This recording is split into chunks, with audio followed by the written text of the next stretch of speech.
বেড়ে যাবে। ও পুরপুরা ভালোবাসা মানুষেরা, দাদা পীর কাকে বলে? দাদা পীরের সিলসিলা কাকে বলে? দাদা পীর কাকে বলে? দাদা পীরের সিলসিলা কাকে বলে? ও পুরপুরা পাগলেরা, আগে বাড়ুন। সুফি আব্দুল মোমেন জীবনী কানা লিখতে লেগেছে, ইতিহাসের পাতায় লিখতে লেগেছে, আমি সুফি আব্দুল মোমেন, আমি সুফি আব্দুল মোমেন, আমার পীরের হুকুম নিয়ে আমি মাজারে মাজারে যাই, কবরে কবরে যাই, মাজারে মাজারে যাই, কবরে কবরে যাই। তবে আমি 1 তারিখে আফ্রিকা জঙ্গলের পাশ দিকে যেতে লাগলাম, পাশ দিকে যেতে লাগলাম। হঠাৎ করে আমি সুফি আব্দুল মোমেন, আমার নাকের ভিতরে একটা সুঘ্রাণ ভেসে আসে, একটা আতর ভেসে আসে, একটা সুসেন ভেসে আসে, যাতে আমি সুফি আব্দুল মোমেন মাতোহারা হয়ে গেলাম, পাগল হয়ে গেলাম। আগে বাড়তে পারি না, আগে বেড়ে যেতে পারি না। ওই সুসেন, ওই সুঘ্রাণটা কোথা থেকে আসছে?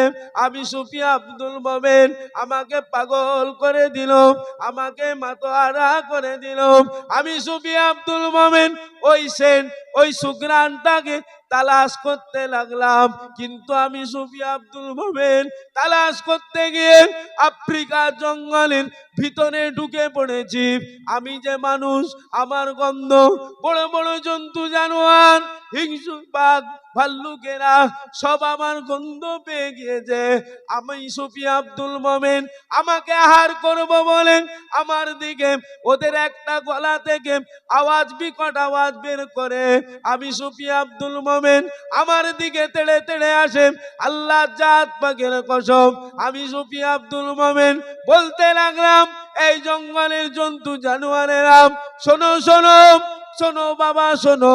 আমি সুফি আব্দুল মোমেন জঙ্গলের ভিতরে কাঠ কাটতে আসি না, মধু সংগ্রহ করতে আসি না, কাঠ কাটতে আসি না, মধু সংগ্রহ করতে আসি না বাবা। আমি সুফি আব্দুল মোমেন আমার পীরের হুকুম নিয়ে এসেছি। তবে আমার পীর হলো 52 জেলার পীর, দাদা পীর। তবে আমি সুফি আব্দুল মোমেন, আমি যদি তোমাদের আহার হয় তোমরা আহার করে নিতে পারো। আমি সুফি আব্দুল মোমেন যখনই এই আওয়াজটা দিলাম, আমার পীরের নাম আমি বলে দিলাম, জঙ্গলের বড় বড় জন্তু জানোয়ার গুলো ভিজে বিড়ালের মতো আমি সুফি আব্দুল মোমেন আমার পাশে ঘুরতে লাগলো। একটু জোরে বলুন। আমি সুফি আব্দুল মোমেন অবাক হয়ে দেখতে লাগলাম, এরা তো আমাকে আহার করবে, খেয়ে নেবে, ছিঁড়ে ছিঁড়ে খাবে, কেটে কেটে খাবে। এরা দেখি বাচ্চা ছেলের মতন আমার পাশে ভিজে বিড়ালের মতন ঘুরছে। তখন আমি সুফি আব্দুল মোমেন, আল্লাহ জাত পাকের কসম, আমি সুফি আব্দুল মোমেন ফিকির করতে লাগলাম, এটা আমার কিছু দাম নয়, এটা আমার পীরের নেক নজরদারি। একবার জোরে বলুন সুবহানাল্লাহ, একটু জোরে বলুন। আমার পীর আমাকে ছেলে হিসাবে গার্ড করছে, আর জঙ্গলের বাঘেরা আমার পীরকে সম্মান করে, সেই সম্মান রক্ষার্থে আমার কোনো ক্ষতি করে না। একবার জোরে বলুন সুবহানাল্লাহ, একটু জোরে বলুন না সুবহানাল্লাহ।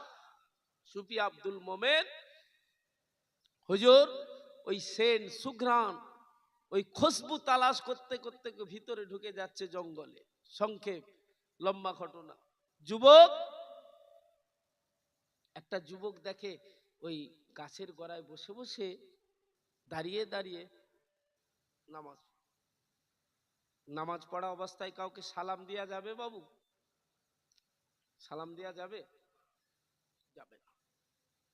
ওই জন্য সুফি আব্দুল মোমেন আল্লাহর ওলি, আমার দাদা পীরের খলিফা হযরত চোখ ভরা পানি, বুক ভরা বেদনা নিয়ে ওই যুবকটির কাছে দাঁড়িয়েছে।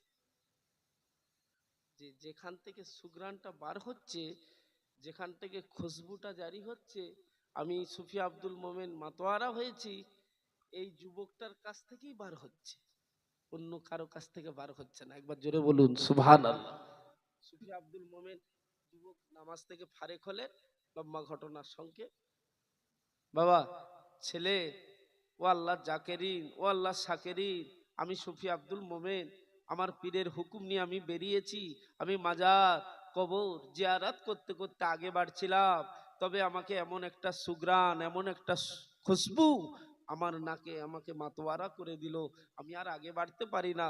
আপনাকে লক্ষ্য করে আপনার এই সুগ্রাণ, এই সুসেন, এই খুশবু তালাশ করতে করতে আপনার কাছে এসে পৌঁছালাম। আপনার কাছ থেকে এই সুসেনটা বার হচ্ছে, সুগ্রাণটা বার হচ্ছে। বাবা, আপনার পরিচয়টা একটু দেবেন? আমি সুফি আব্দুল মোমেন, অনেক কষ্ট করে এসেছি। আল্লাহু আকবার। ওই যুবক তরুণ আল্লাহ জাকেরিন বলে, চলে যান সুফি আব্দুল মোমেন, আপনি আপনার কাজ করুন, আমি আমার কাজ করছি, আমার কিছু পরিচয় নেই। সুফি আব্দুল মোমেন বলেন, আমার চোখ দিয়ে পানি গড়িয়ে গেল। আমি কাঁদতে কাঁদতে এবারে শেষবারে বলি, ও যুবক, ও যুবক, ওই তরুণ, ও আল্লাহ পাকে জাকেরি, চলে তো যাব, তোমার পরিচয়টা তুমি লুকিয়ে দিলে, তোমার পীরের পরিচয়টা একটু জানিয়ে দাও। আমি সুফি আব্দুল মোমেন শুনে আমি নিজেকে ধন্য মনে করে খুশির সাথে বিদায় নিয়ে চলে যাব। ও মাইদানেরা, ছেলেরা, বাচ্চারা, পায়েরা, বোনেরা, ওই যুবক নিরুপায় হয়ে গিয়ে পীরের পরিচয় দিতে লাগলেন। ওগো সুফি আব্দুল মোমেন, চলে যান, চলে যান, চলে যান, চলে যান। আপনারও যে পীর, আমারও সে পীর, সে হলো 52 জেলার মুজাদ্দেদ জামাত। হারিয়ে যাব একদিন আমি, রব নাই ভুবন চিরদিন। হারিয়ে যাব একদিন আমি, রব নাই ভুবন চিরদিন। ক্ষমা করে দিও তোমরা আমায়, ক্ষমা করে দিও তোমরা আমায়, ভুল করে থাকি যদি কোনো দিন। হারিয়ে যাব একদিন আমি, রব নাই ভুবন চিরদিন। বাস বাগানে বা গোরস্থানে, বাস বাগানে বা গোরস্থানে, হয়তো দেবে মোরে কবর। তোমরা আমায় যাবে ভুলে, রাখবে না জানি কোনো খবর।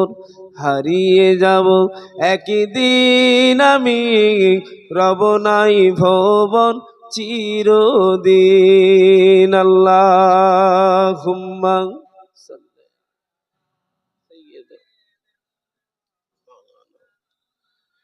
ওয়ালা আলি সাইয়্যিদ। ও মাইদানেরা, ছেলেরা, বাচ্চারা, মায়েরা, বোনেরা, আমার নবী মদিনার মসজিদে নববী হুজুর আমার নিজে ইমামতি করেন। মদিনার মুয়াজ্জিন হযরতে বিলাল আজান দেন। আসরের আজান হয়ে গেল, আল্লাহ নবী সাহাবীদের অপেক্ষা করতে লাগলেন। ও মাইদানেরা, আল্লাহর নবী সাহাবীদের জন্য অপেক্ষা করতে লাগলেন।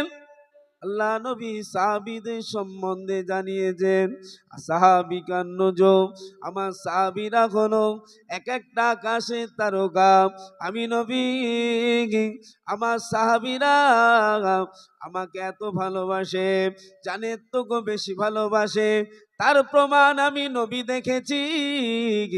তারা নিজের ভিটে ছেড়ে দিয়েছে, জায়গা ছেড়ে দিয়েছে, নিজের ঘর বিবি ছেড়ে দিয়েছে, বাচ্চাদের ভুলে গিয়েছে, জন্মভূমি ত্যাগ করে দিয়ে আমি নবী আমার চাঁদ মুখের দিকে তাকিয়ে আমার সাহাবীরা আমার সাথে চলে এসেছে।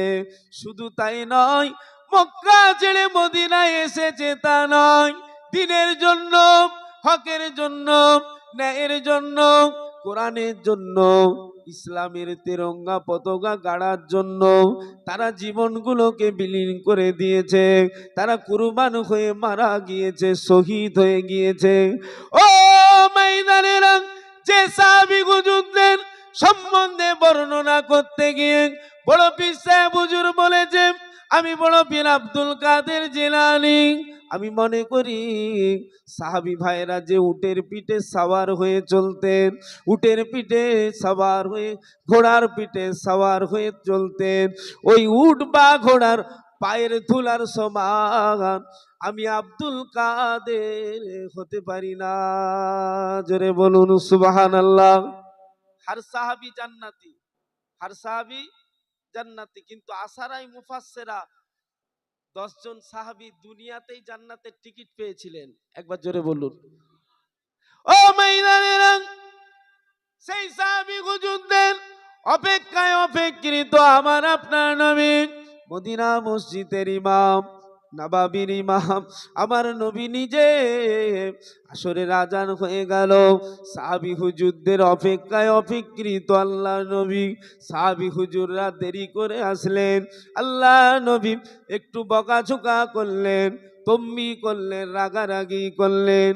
ও মাইদানেরা, বেশি দেরি করে আনলেন সিদ্দিক আকবর হযরত আবু বকর, কে আবু বকর, যে আবু বকর হলেন আল্লাহ নবীর বাল্য জীবনের বন্ধু, আল্লাহ নবীর হিজরতের সাথী, যে আবু বকর হুজুরের সম্বন্ধে আল্লাহ নবী বলেছেন, আমার আবু বকরের এক রাতের আমল যদি এক পাল্লায় রাখা হয়, তামাম জগতের মানুষের আমল যদি অপর পাল্লায় রাখা হয়, আমার সিদ্দিক আকবর, আমার বাবাজি আবু বকরের এক রাতের আমলের পাল্লা দিক ভারী হয়ে যাবে। ও মাইদানেরা, সেই সিদ্দিক আকবর আবু বকর সিদ্দিক রাদিয়াল্লাহু তাআলা আনহু হুজুর আমার বেশি দেরি করে মদিনাতে মসজিদে নববীতে ঢুকলেন, আল্লাহ নবী সিদ্দিক আকবরকে লক্ষ্য করে বললেন, ও বাবাজি আবু বকর, কি ব্যাপার বাবা? আমি নবী হায়াতে বেঁচে রয়েছি বাবা, আমি নবী এখনো হায়াতে বেঁচে রয়েছি বাবা, এত কিসের গাফলতি বাবা, এত কিসের গাফলতি তোমাদের বাবা? ও বাবাজি আবু বকর, সত্যি করে বলো বাবা, সত্যি করে বলো বাবা। বাবাজি আবু বকর, আমি নবী দুনিয়া ছেড়ে দিবার পরে কতই না গাফলতি করবে বাবা। আল্লাহ নবী কথা বলার পূর্বে সিদ্দিক আকবর আবু বকর হুজুর ঝরঝর করে কেঁদে ফেললেন। আল্লাহর নবী আবু বকর হুজুরের কাঁদনা দেখে হযরত সিদ্দিক আকবরকে লক্ষ্য করে বললেন, বাবাজি আবু বকর, ও বাবাজি আবু বকর, ও বাবাজি আবু বকর, আমি নবী তো তেমন কিছু বলি না, কেন কাঁদলে বাবা? কাঁদনার কারণটা কি আমি নবী কি একটু জানতে পারি? সিদ্দিক আকবর রাদিয়াল্লাহু তাআলা আনহু হুজুর আমার ঝরঝর করে কেঁদে কেঁদে জবাব দিলেন, আসসালামু আলাইকা ইয়া রাসূলুল্লাহ, ইয়া হাবিবাল্লাহ। আমি আবু বকর দেরি করে আসার একটাই কারণ, ইয়া রাসূলুল্লাহ, হাবিবাল্লাহ, আমি আবু বকর আমার পরনার কাপড় ছিল না, একটাই মাত্র কাপড়, এমন ছিঁড়ে জীর্ণ হয়ে গিয়েছে, যেই কাপড়টা পরে মদিনার মসজিদে জামাতে নামাজ পড়বার মতন ছিল না। ইয়া রাসূলুল্লাহ, হাবিবাল্লাহ, আমি আবু বকর গরিব, আমার কাপড় ছিঁড়ে গিয়েছিল, ওই কাপড়টা সেলাই করছিলাম, সেলাই করতে গিয়ে একটু দেরি হয়ে গিয়েছে, হুজুর বেয়াদবি নেবেন নাই, আমি আবু বকর সেই ছাড়া ফাটা কাপড়টা সেলাই করে সেই কাপড় পরে মদিনার মসজিদে নববীতে জামাতে নামাজ পড়তে এসেছি। একটু জোরে বলুন। আমাদের বাড়িতে সব একটা করে কাপড় বুঝি, কেউ হাত তুলবেন যে একটাই কাপড় আছে আমার? আল্লাহ অনেক দিয়েছে, চারটে পরি, চারটে আলমারিতে, হলে কি হবে? আসল জায়গায় ফাঁকা। না না, মোমেন কাদের বলে? শর্ত যার মধ্যে নামাজ আছে, যার মধ্যে খৌফে ইলাহি আল্লাহর ডর আছে, সে হলো মোমেন। একটু জোরে বলুন, একটু জোরে বলুন। মোমেনের আসল পরিচয় কি? যার মধ্যে আল্লাহর ভয় আছে, খৌফে লাহি, যার মধ্যে নামাজ আছে, সে হলো মোমেন। মুসলমান আমরা সবাই মোমেন হতে পারি না, তবে মোমেনের জন্য কোনো চিন্তা নেই, আল্লাহর রহমত তাকে হেফাজত করে। একটু জোরে বলুন না সুবহানাল্লাহ। ভয়, খৌফে লাহি অন্তরের মধ্যে আনতে হবে, খালি অটোমেটিকলি আমরা নামাজি রোজাদার হয়ে যাব, যে আল্লাহ আমায় দেখছে, আমি আল্লাহকে দেখছি। ছেলেরা ভয় কাকে বলে? বাদশাহ জাহাঙ্গীর, তার বিবি নূরজাহান। আল্লাহর ভয় দেখুন, বাদশাহ জাহাঙ্গীর তার বিবি নূরজাহান স্বামীর কাছে এসে, বাদশার কাছে এসে বলে, ওগো আমার প্রাণের স্বামী, একটু অনুমতি দেন, আমি একটু জঙ্গলে একটু শিকার করতে যাব। শুনছেন তো নাকি? আপনারা শুনছেন তো নাকি? দেখি না রে, আবারও দিয়ে দেন, মাশাআল্লাহ, যা সব না রে তাকবীর, মাশাআল্লাহ। এই তো বাদশাহ জাহাঙ্গীর তার বিবি নূরজাহান, বিবি নূরজাহান বাদশাহ জাহাঙ্গীরকে বলে, ও আমার প্রাণের স্বামী, একটু অনুমতি দেন, আমি একটু জঙ্গলে যাব একটু শিকার করতে। খৌফে লাহি দেখেন, আল্লাহর ডর দেখেন, সততা দেখেন, বিচার দেখেন। বাদশাহ জাহাঙ্গীর হুকুম দিয়ে দিলেন। আমরা মাধ্যমিকে যখন পড়লাম, নবম বা দশম শ্রেণী, এই বাদশাহ জাহাঙ্গীরের ইতিহাসের পাতায় নাম দেখেছি। তো বাদশাহ জাহাঙ্গীর বিবিকে হুকুম দিয়ে দিলেন, বিবি নূরজাহান জঙ্গলে শিকার করতে গেলেন, ঢাল ঢাল নিয়ে একাকার। সংক্ষেপ লম্বা ঘটনা, বিবি নূরজাহান জঙ্গলে গিয়ে দেখে একটা সুন্দর হরিণের বাচ্চা পার হচ্ছে। তবে ছেলেরা ভুল বুঝবেন না, ও আমার নবী, আদরের উম্মাতিরা, আমাদের জন্য আল্লাহ স্পেশাল ব্যবস্থা রেখেছে। আমরা উম্মাতে মুহাম্মাদি যদি ঘুমাবার আগে উজু করে ঘুমাই, সারা রাত ঘুমাবো, অথচ নামায় আমালে আল্লাহ ইবাদতের সওয়াব লিখে দেবে। ফ্যাসিলিটি আছে না নেই? কিন্তু উজু তো দূর কি বাদ, পিচ্ছাপ করে পানি লাইনে করছি, আব্বা শুয়ে পড়ে। সমাজে আছে না নেই? আপনার গ্রামে নেই, ছোট করছি না, যদি থাকে আল্লাহ হেদায়েত দেন, বলেন আমিন। উজু তো দূরের কথা, সমাজের কিছু ছেলে পিচ্ছাপ করে পানি লাইনে, দুঃখের কথা কাকে বলবেন, তা আবার গোটা গায়ে পিচ্ছাপ। আচ্ছা, ও সময় যদি আজরাইল ওকে অ্যাটাক করে, মরণটা কি জান্নাতি মরণ হবে নাকি? খেয়ে দিয়ে কাজ নেই, শহীদি মরণ হয়ে গেল। আস্তাগফিরুল্লাহ, আল্লাহ আমাদের মাফ করে দেন, আল্লাহ আমাদের ক্ষমা করে দেন। যারা 5 ওয়াক্ত নামাজ পড়বে, তাদের জন্য আল্লাহ 5টা পুরস্কার রেখেছে। হাবিবের চাঁদ মুখের দিকে তাকিয়ে, আল্লাহর ওয়াদা সত্য। 1 নাম্বার, ডান হাতে আল্লাহ আমলনামা দেবে। 2 নাম্বার, সকাল থেকে সন্ধ্যা অবধি কোনো রুজির কষ্ট হবে না। 1500 বছরের পুলসিরাতের রাস্তাটা নামাজি বান্দাবান্দি চোখ মুজাবে আর চোখ খুলবে, পার হয়ে যাবে। 4 নাম্বার, কবরের আযাব থেকে মুক্তি পেয়ে যাবে। 5ম নাম্বার, জান্নাতের উচ্চ মাকাম পাবে। একবার জোরে বলুন, আর একটু জোরে বলুন। পুরস্কার ফ্যাসিলিটি লিয়া দরকার আছে না নাই? কন্ট্রোল যখন ফ্রি, রেশন যখন ফ্রি, ভান্ডার যখন ফ্রি, সব হুড়োহুড়ি, এ তো অনেকের জিন্দেগি। দুনিয়াবি মুআমিলা, আখেরাত, কিয়ামত, কবর, মরণ আছে না নেই? আছে যখন তৈরি হন, আছে যখন তৈরি হন। আমি না আমাকে চিনতে পারলে হাজী সাহেবকে চিনে আমার কিচ্ছু লাভ নেই। আমি না আমাকে চিনতে পারলে আমার হাজীটাকে চিনে আমার কিচ্ছু লাভ নেই। কিন্তু সমাজে এটাই দেখা যাচ্ছে, নিজে বিয়াদব বিয়াদব খুঁজে বেড়াচ্ছে। না না, ভাববেন না গোটা গোপালপুর সব জাহান্নামী, আমি একাই জান্নাতি, এই ভাবনাটা কিন্তু আপনার ভুল।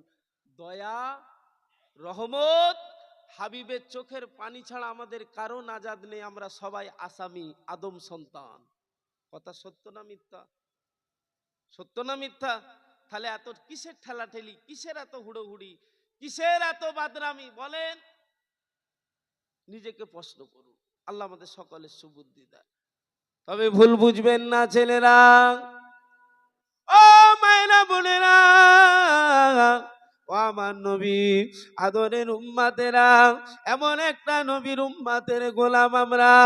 বিবি আর স্বামী একটা ঘরের ভিতরে ঢুকে যদি মুচকে হাসে, ওই হাসারও বিনিময়ে আমার আল্লাহ নামায় আমালে ইবাদতের সওয়াব দিয়ে দেবে। একটু জোরে বলুন। স্বামী আর স্ত্রী হাসলেই সওয়াব। বিবিও বেনামাজি, স্বামীও বেনামাজি, হাসি তো হাসি নয়, যেন মনে হয় কে কাকে মারে, ইবলিশ অ্যাটাক করে। স্বামীকেও করে, বিবিকেও করে, একটাই কারণ জানবেন। আবারও বলছি, আল্লাহর সাথে আমাদের সওদা নেই, সম্পর্ক নেই, আমরা দুনিয়ার মায়ায় পড়ে গিয়েছি। আল্লাহ আমাদের হেফাজত করেন, বলুন আল্লাহুম্মা আমিন। একটু জোরে বলুন না আল্লাহুম্মা আমিন। একবার দরুদ শরীফ আল্লাহুম্মা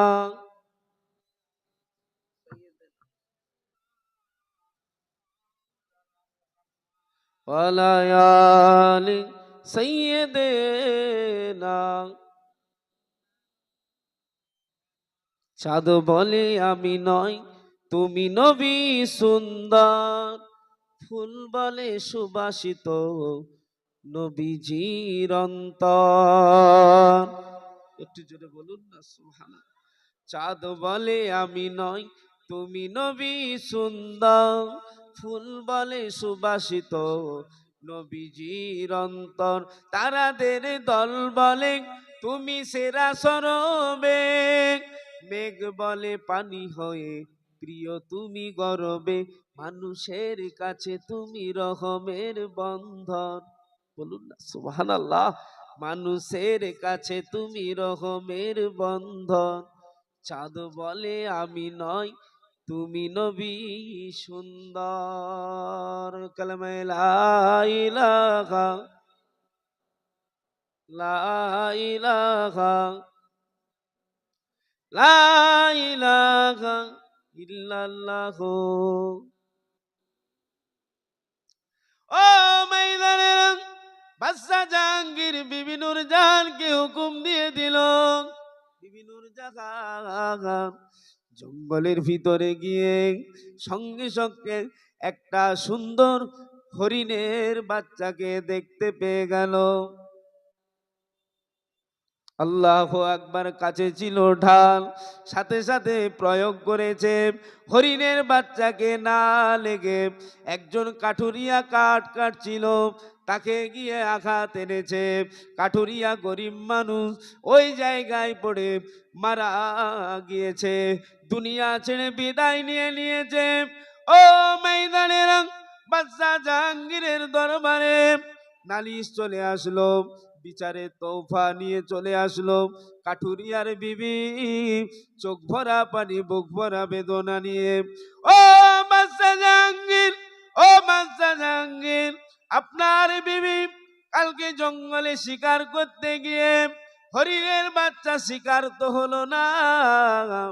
আমি গরিব মানুষ, আমার স্বামী কাঠুরিয়া কাঠ কেটে খায়, আমার স্বামীকে নির্মূল ভাবে আপনার বিবি নূরজাহান হত্যা করেছে। এর বিচারটা আপনার দরবারে আমি কাঠুরিয়ার বিবি দিয়ে দিলাম, তবে হুজুর আপনাকে বিচারটা করতে হবে। তবে সমাজে দেখবেন গরিবের জন্য বিচারটা হালকা করা হয়, আর ধনী মানুষের জন্য বিচারটা একটু হালকা হয়ে যায়। তবে এটা দুনিয়াবি মামলা, একদিন জবাব কাকে দিতে হবে? একটু জোরে বলুন। সততা মনুষ্যত্ব যদি না আমার থাকে, জেনে রাখবেন আমার দ্বারাই উপকার হোক বা না হোক, আমার এই সততা থাকবে যে আমার দ্বারাই ক্ষতি না কারো হয়ে যায়। গরিবের জন্য বিচারটা করা একটু ধনী মানুষের জন্য বিচারটা নরম, জবাব কাকে দিতে হবে? আল্লাহকে। তবে আমরা কাউকে লক্ষ্য করে